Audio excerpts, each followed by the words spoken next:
বলছি নামাজ, এই জামাতে নামাজ পড়ার জন্য সর্বনিম্ন কয়জন হইতে হবে? কয়জন?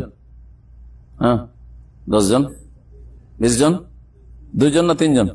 2 জন, 2 জনই হয়ে যাবে। তবে 3 জন হলে ভালো। 3 জন হলে তখন পিছনে 2 জন দাঁড়াবে আর পুরুষ ইমাম সামনে দাঁড়াবে। মহিলাদের যদি জামাত হয় তাহলে মাঝখানে দাঁড়াবে মহিলা ইমাম। বলছেন আকাল্লু মাতান আকিদু বিহি সালাতুল জামা, সর্বনিম্ন সংখ্যা যা দ্বারা জামাতের নামাজ শুদ্ধ হইতে পারে। আকাল্লু মাতান আকিদু বিহি সালাতুল জামা ইসনান, 2 জন হলেই হবে। 2 জন হলে ডানে মুক্তাদি হবে আর বামে হবে ইমাম সাহেব। কারণ জামাত শব্দটি ইজতেমা থেকে, একত্রিত হওয়া থেকে, আর 2 জন হলে তো একত্রিত হয়ে গেল, একা থাকলো না, একাকি থাকলো না। ওয়াহুয়াল ইসনান, সর্বনিম্ন হচ্ছে 2 জন। ইদ হুয়া আকাল্লু মা ইয়াতাহাক্কাকু বিহিল জামউ, জামাত 2 জন দিয়ে হইতে পারে। আর বহু বচন, সর্বনিম্ন বহু বচন হচ্ছে 1 বছরের পরে হচ্ছে বহু বচন, 2 জনই হয়ে যায়। এই জন্য মালিক বিন হুয়াইরিস রাদিয়াল্লাহু তাআলা আনহু বর্ণিত একটা হাদিস, এটা হচ্ছে দলিল যে 2 জনেই জামাত শুদ্ধ হবে। আপনার 2 জন যদি কোথাও থাকেন, মসজিদে কেউ না, মাত্র 2 জন, ওটাইতে জামাত হবে। ইমামের পাশে দাঁড়িয়ে যাবে। ইমামের পাশে দাঁড়িয়ে যাওয়ার ক্ষেত্রে কি করে? এক শ্রেণীর লোকেরা ভুল করে। হাম্বলি জনগণ অনেকে ভুল করে, আর হানাফি জনগণ ভুল করে। কি করে? ইমামকে একটু সামনে করে আর মুক্তাদি একটু পিছনে দাঁড়ায়। এটা ভুল না। 2 জন হবে তখন কাতার সোজা করতে হবে। 2 জন হবে তো কি করতে হবে?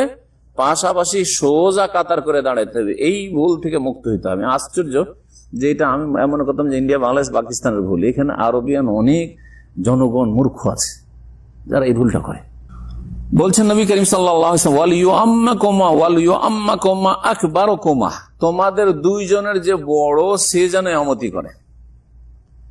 2 জনে একসাথে এসে ইসলাম গ্রহণ করেছে, আর 2 জনেই প্রায় 15 দিনের মতো নবী সাল্লাল্লাহু আলাইহি ওয়াসাল্লামের কাছে থেকেছে। তাহলে এলেমের দিক থেকে কাছাকাছি, তাই না? সহপাঠী, একই দিনে মুসলমান হয়েছে, আর 15টা দিন ও শিখেছে, ও শিখেছে। তাহলে এলেমের ক্ষেত্রে সমান হয়ে গেল।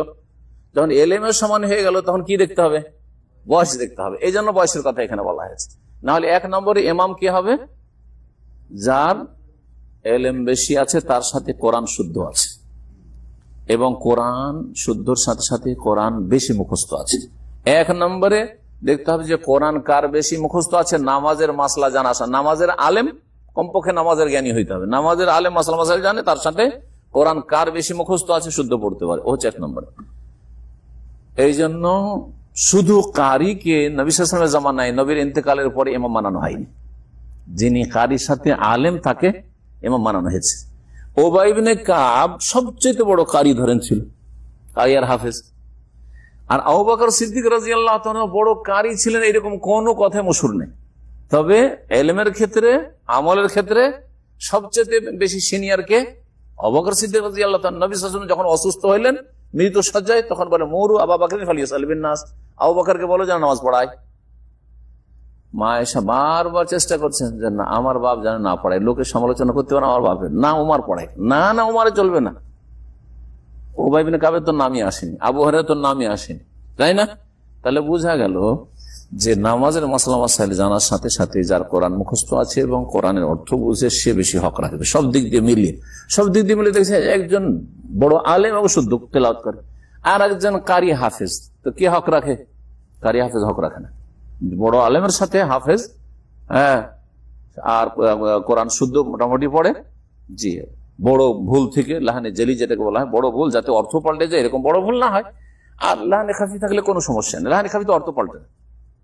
লাহানে খাফি যারা কেরাত বুঝেন, এই মাসলা নিয়ে আমার দেশের লোকেরা কেরাতটাকে বেশি প্রাধান্য দিয়েছে, অথচ আমল করে না, বিদআত করে, অর্থ বুঝে না, মোটেই বুঝে না।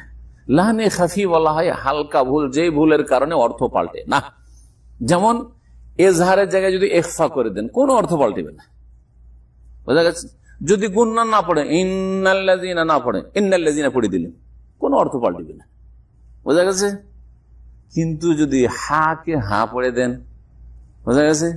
জিম কে যা পড়ে দেন, দলিনকে আপনি জল্লিন পড়ে দেন, বা দলিন পড়ে দেন, একবারে দলিন দাল বানিয়ে দিলেন, তাহলে অর্থ পাল্টে গেল। তো যে ব্যক্তি দলিন পড়ে সেও ভুল পড়ে, যে জল্লিন পড়ে সেও ভুল পড়ে, মাঝামাঝি দদের উচ্চারণ আছে। তো যারা মাখরাজ বুঝে, মোটামুটি অক্ষর এমন ভাবে অক্ষরকে হজব করে দিবে না বড় ভুল যাতে অর্থ পাল্টিয়ে যায়, ব্যাস যথেষ্ট। এজহার, ইখফা, ইদগাম, গুন্না ইত্যাদি এসব জানতে হবে কাল ইত্যাদি, মিমবাদে না পড়ে কেউ যদি মিনবাদে পড়ে কোনো অর্থ পাল্টিবে না। জি, নবী করিম সাল্লাল্লাহু আলাইহি ওয়াসাল্লাম একজনকে সাথে নিয়ে দুজনে জামাত করেছেন কখনো কখনো। সাল্লাবি ইবনে মাসউদ, আব্দুল্লাহ ইবনে মাসউদকে নিয়ে একবার নামাজ পড়েছেন জামাত। ওয়াসাল্লাবি ইবনে আব্বাস, আব্দুল্লাহ ইবনে আব্বাসকে নিয়ে একবার জামাত করেছেন, বুখারী মুসলিমে রয়েছে। ওয়াসাল্লাবি হুযায়ফা, হুযায়ফা রাদিয়াল্লাহু তাআলা আনহুকে নিয়ে একবার জামাত করেছেন, রাওয়াহু মুসলিম, হাদিস সহিহ মুসলিম আছে। তাহলে অনেকগুলি প্রমাণ আমরা পেয়ে গেলাম যে দুইজনে জামাত হবে।